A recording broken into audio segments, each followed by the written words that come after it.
But I chose Rashad because I felt like Rashad resonated the most with me with a lot of the things that he was saying, especially when he begins to talk about how in the Black community therapy is so taboo.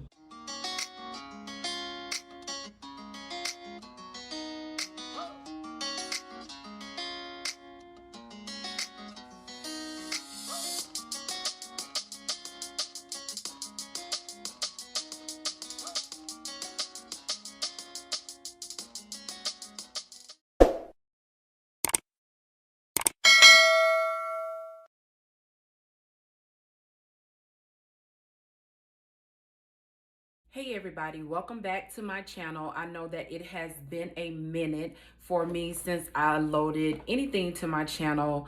I would give you a plethora of excuses, but I really don't have any. Life happens. And for a little while, I was really unmotivated to record or do anything, which I feel is a great start for coming back this month, because this month is Mental Health Awareness Month, and I want to bring awareness to mental health because I, like many Americans and other people across the world, suffer from mental illness. I suffer from anxiety. I have suffered from depression, and I am actually a tad bit OCD.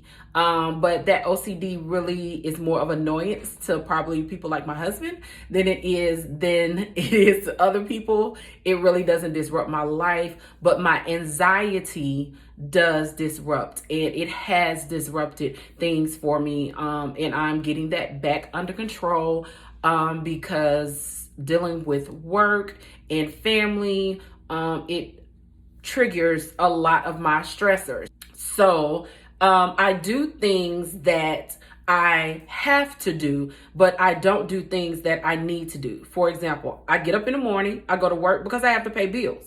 I'm going to do those things. I clean my house because I have to, because you don't want a nasty house that creates bugs and all other kind of stuff.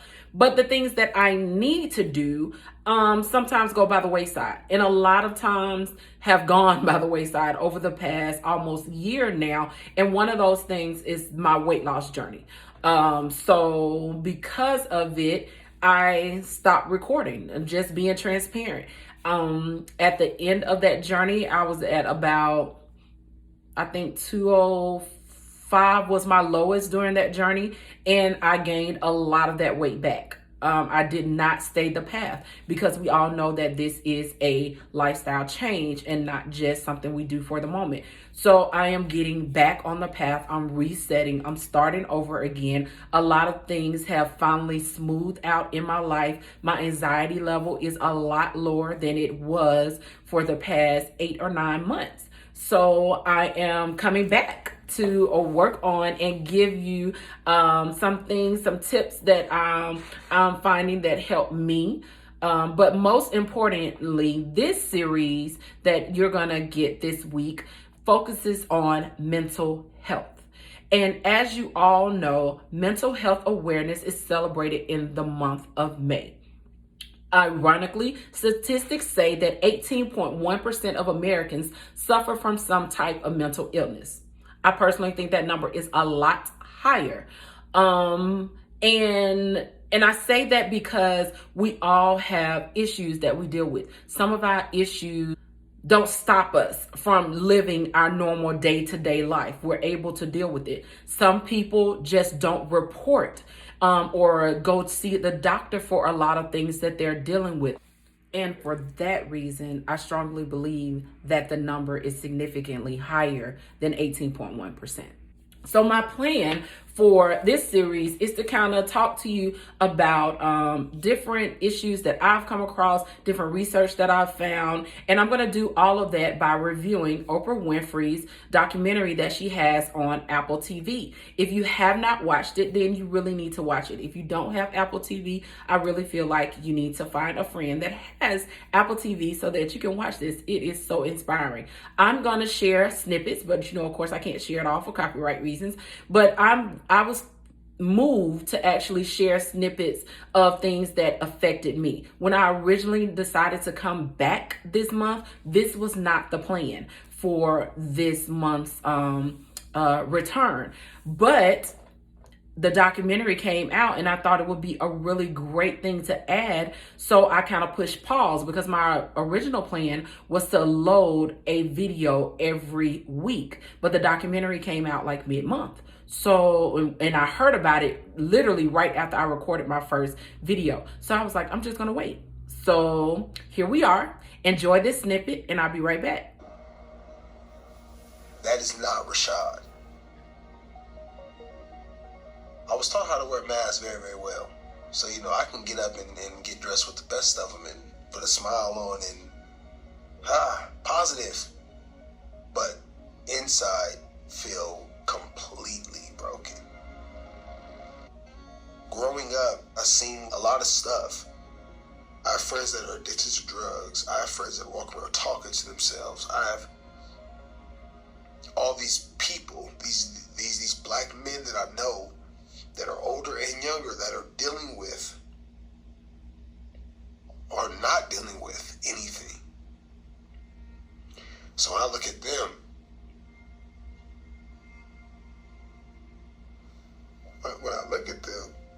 I see me. The general population holds a lot of stigma for people who struggle with mental health issues. And the irony is that I don't think any person is one family member away from somebody who isn't suffering from depression, anxiety, substance abuse and dependence, trauma. You take those four things, you probably are going to reach 80% of the population. People would not think twice about saying that their child had cancer and that they're going to go get treatment. But they're embarrassed to say my child has depression and I have to take him for treatment. So I think we have a long way to go in our society. So I just realized I didn't tell you all the name of the documentary, and it is The Me You Can't See. And in the first episode, there were a lot of people, but I chose Rashad because I felt like Rashad resonated the most with me, with a lot of the things that he was saying, especially when he begins to talk about how in the Black community, therapy is so taboo. Okay, you didn't get to see that snippet. You're gonna have to watch the show to see his take on that. But I completely agree. And that we have been taught, especially in, and I have always assumed, I will be honest, that it was something that more so Black women were taught, that we just had to suck it up and deal with it, and that Black men ran away from it, and just ran away from the responsibilities.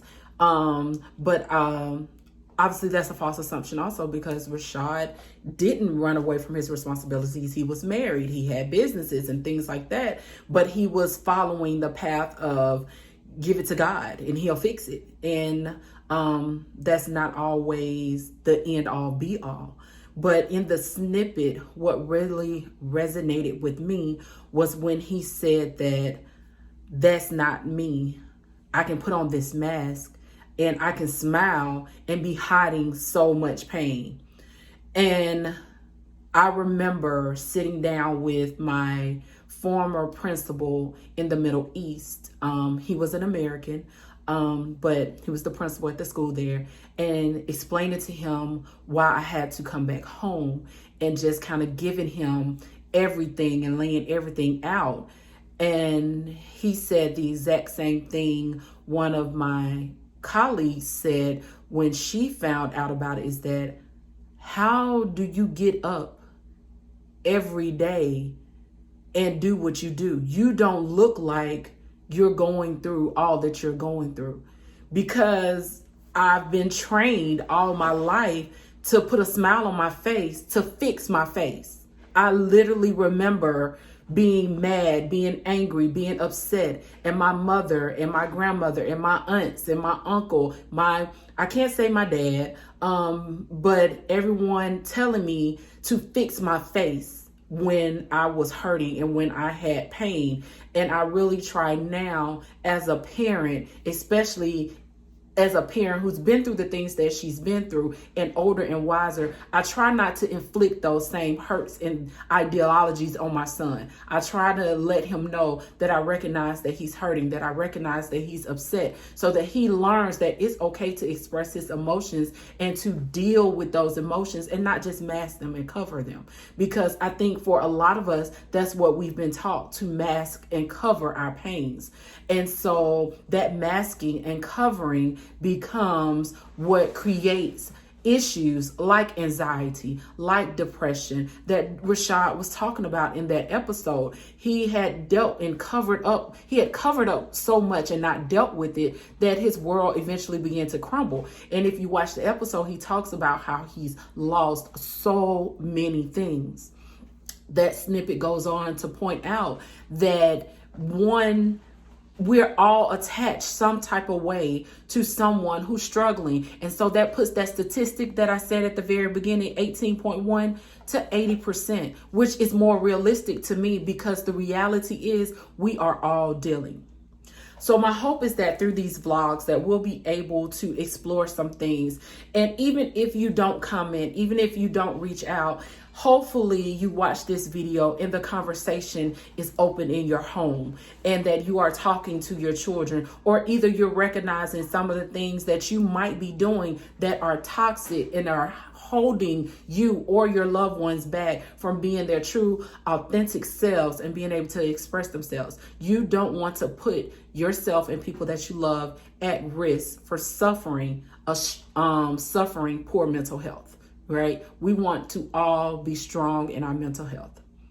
And as always, I love you guys. Thanks for tuning in. Peace.